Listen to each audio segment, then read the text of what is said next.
Je suis avec Moustapha Abdrahmane Zongoma pour la revue de presse de Bonferré. Moustapha, bonsoir. Bonsoir Aminata Yayamega.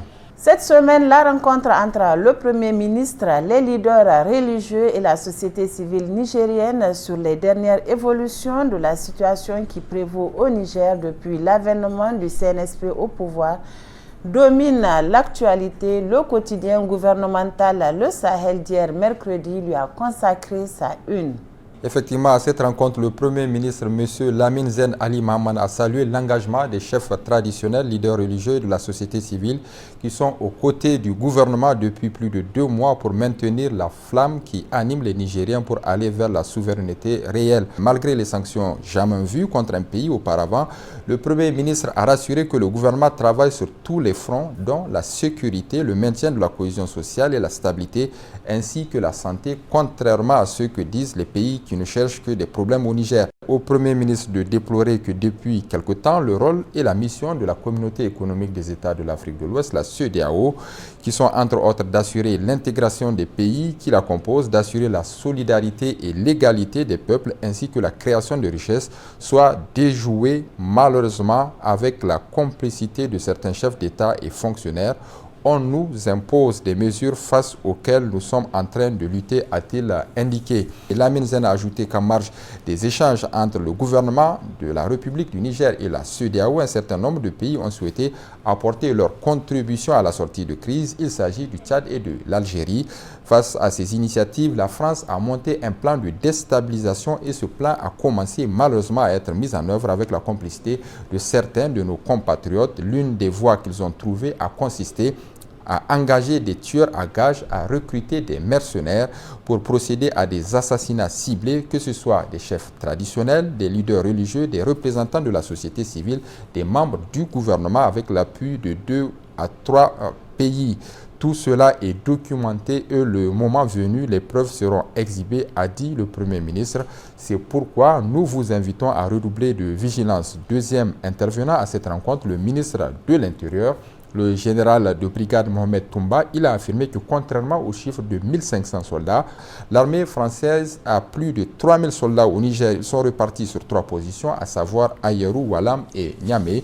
En ce qui concerne les échanges qui sont en cours avec les autorités françaises par rapport au retrait de leurs militaires du territoire national, nous leur avons défini un itinéraire. Les derniers arrivés seront les premiers à partir. Ils vont quitter, mais pas par le Bénin, parce que nous savons ce qu'ils comptent aller faire au Bénin, même si ils disent que ça ne les arrange pas, a expliqué le général de brigade Mohamed Toumba. L'autre question d'actualité de la semaine, c'est cette double interview en Zarma puis en Hausa livrée par le chef de l'État, Abdrahmane Tchani, sur les antennes de la télévision nationale. L'hebdomadaire Le Canard en furie a écrit à sa une: entretien du chef de l'État, le général Tchani assène ses vérités et rassure le peuple. Le 30 septembre 2023, un peu plus de 2 mois après la prise du pouvoir par le CNSP, le général Abdrahmane Tchani a définitivement rompu les amarres avec l'ancien régime. Brisant le carcan des allocutions et messages traditionnels, le chef de l'État a asséné ses vérités et rassuré le peuple nigérien. La lutte pour la souveraineté nationale, les relations avec la France, le respect du serment des membres du CNSP. Quant aux attentes et aspirations du peuple nigérien, la spéculation sur les prix des denrées de première nécessité, la lutte contre les infractions financières et fiscales, les perspectives qui s'offrent au Niger, tout, absolument tout a été abordé par le général Tchani.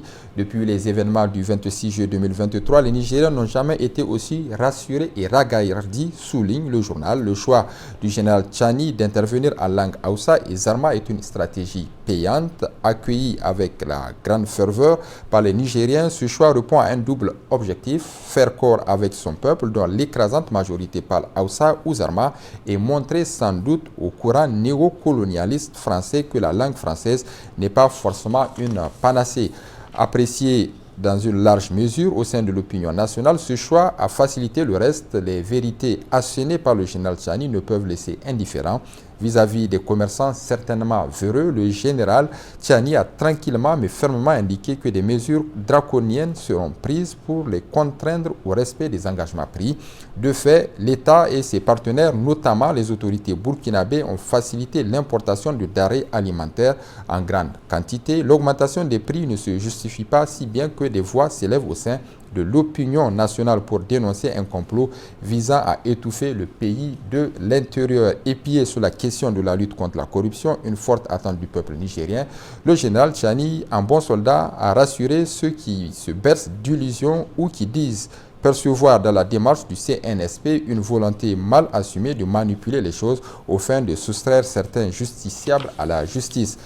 Personne parmi nous n'interférera dans les procédures de justice, a dit en substance le président du CNSP, coupant ainsi court aux rumeurs faisant de lui l'artisan principal d'une obstruction à la mise en accusation d'Issoufou Mahamadou. Quant à la question de la durée de la transition, le général Tchiani n'a pas tergiversé, soulignant à l'endroit de ceux qui voudraient les voir rester au moins 5 ans à la tête de l'État que tel n'est pas leur objectif et le moins que l'on puisse retenir est son extraordinaire franchise, sa sérénité et l'esprit de solidarité qui règne entre les membres du CNSP.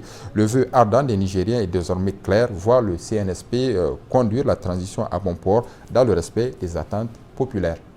Le journal La Roue de l'Histoire, évoquant le même entretien, s'est intéressé aux raisons du coup d'État et la vision du CNSP pour le Niger.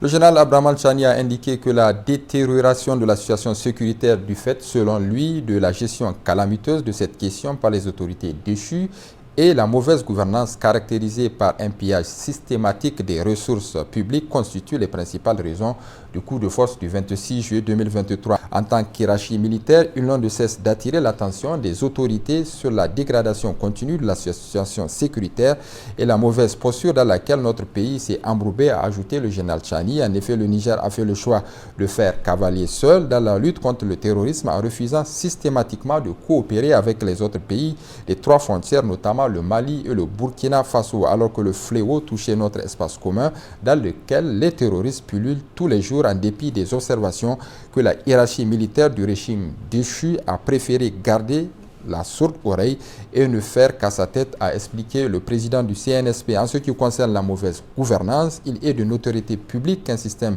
de pillage systématique des ressources publiques par un groupuscule d'individus a été institué par le régime en place, devrait-il expliquer. Paradoxalement, les auteurs de ces détournements massifs de deniers publics n'ont été nullement inquiétés. La corruption et le népotisme ont gagné l'administration et ne faisaient que prendre de l'ampleur dans la grande indifférence, sinon avec la complicité de l'ancien régime. Voilà pourquoi le CNSP s'est vu obligé de prendre toutes ses responsabilités face à cette situation catastrophique dans laquelle voulait foutre notre pays, l'ancien régime. Et sur le même sujet, Aminata, le journal L'Éclosion numéro 251 du 3 octobre 2023 a proposé à ses lecteurs un décryptage des entretiens du chef de l'État à langue nationale, Abdrahmane Tchiani, l'homme du peuple, par le peuple et pour le peuple, et puis l'actualité. Le journal numéro 724 du 2 octobre 2023 a également consacré sa une à cette interview. Première interview à langue du président du CNSP, l'avenir incertain de la langue française au Niger. Relation CNSP-France, Macron lâche Bazoum et se met en mode négociation. C'est l'interrogation qui barre la une du journal Le Monde d'aujourd'hui de cette semaine. Le président français Emmanuel Macron l'admet en privé, il s'est totalement planté dans le dossier nigérien actuel car son argument de double standard ne résiste pas à l'épreuve de la réalité. Quand on tolère le coup d'État au Gabon récemment et au Tchad depuis plus de 2 ans, et qu'on veut se montrer plus ferme vis-à-vis du CNSP. Aujourd'hui, il en voudrait à ceux qui l'auraient conseillé dans cette voie sans issue, puisque même au plan international, la position de la France était isolée, y compris au sein de l'Union européenne. Quant à la CEDEAO, sur laquelle la France comptait beaucoup dans le cadre d'une éventuelle intervention militaire, elle s'est finalement rétractée sous l'impulsion du président en exercice, Bola Tinubu, du fait d'énormes pressions internes.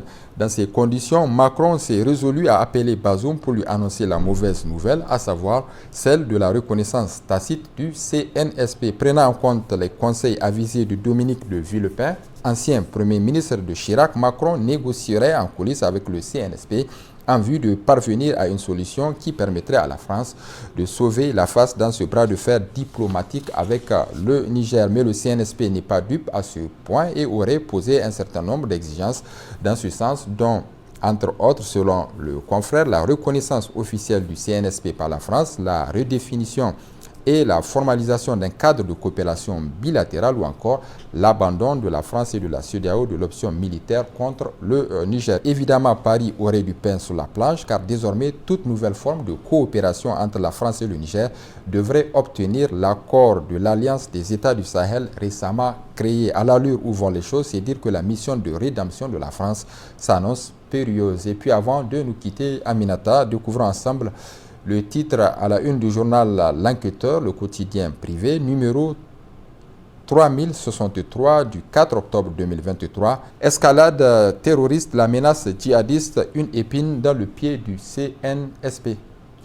Moustapha Zongoma, merci. Merci Aminata Yamega. Monsieur, dames, merci également à vous de nous avoir suivis ici sur le FM, cette édition d'information. Restez à notre compagnie. Nos programmes se poursuivent sur Bonferré Télévision.